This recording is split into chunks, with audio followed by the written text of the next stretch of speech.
US President Joe Biden is trying to allay concerns over his age after stumbling through a TV debate this week. The 81-year-old headed to New York for a fundraiser hoping to reassure donors he's fully up to the challenge of beating Donald Trump.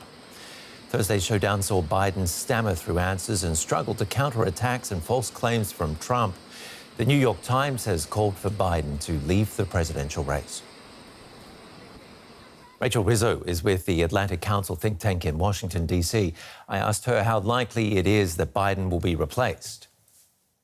Look, it's unlikely, full stop. If you've read or watched the news since the debate ended on Thursday, you mentioned the New York Times, of course, you've seen a lot of panic, flurries of headlines calling for Joe Biden to step down, saying that the ultimate act of patriotism at this point would be to step aside and let someone else take the reins.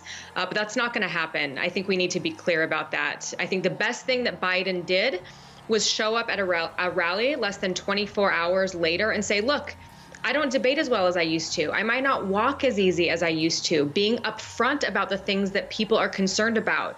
But he also said, comparing himself to Donald Trump, that he knows how to tell the truth and he knows how to get the job done.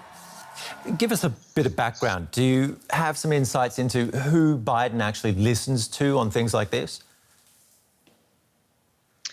So he has, for many years, had a pretty close circle of advisors, people like former White House Chief of Staff Ron Klain, former Senator Ted Kaufman, Mike Donilon, one of his longtime advisors, a small group of White House staffers like Jake Sullivan, current national security advisor, and of course his wife, First Lady Jill Biden.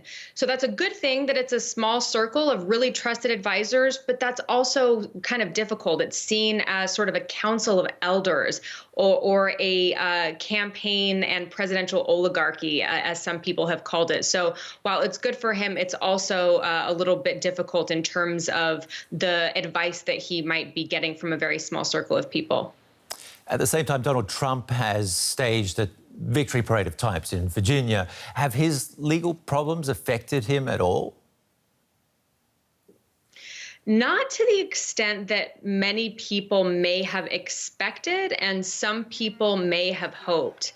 It's kind of difficult to look at polls and take them seriously. I mean, we're still many months, a few months, I guess I should say, away from the election in November.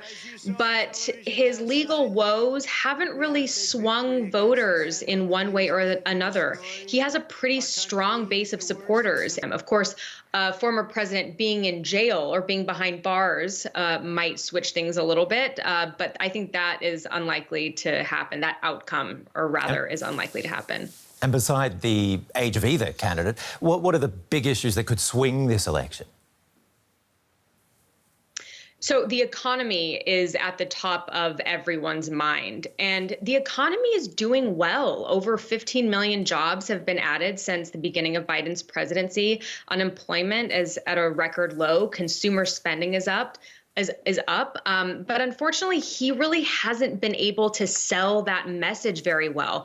When you look at polls and questions ask voters about how they think the economy is doing, many people say they think it is doing poor. Some people say it is even doing very poor. So that's going to be a problem, I think, for Biden. Also at the top of voters' minds are immigration, and for many down ballot races at the state level, women's reproductive rights. Rachel Rizzo, thank you very much for the insights. Good talking to you.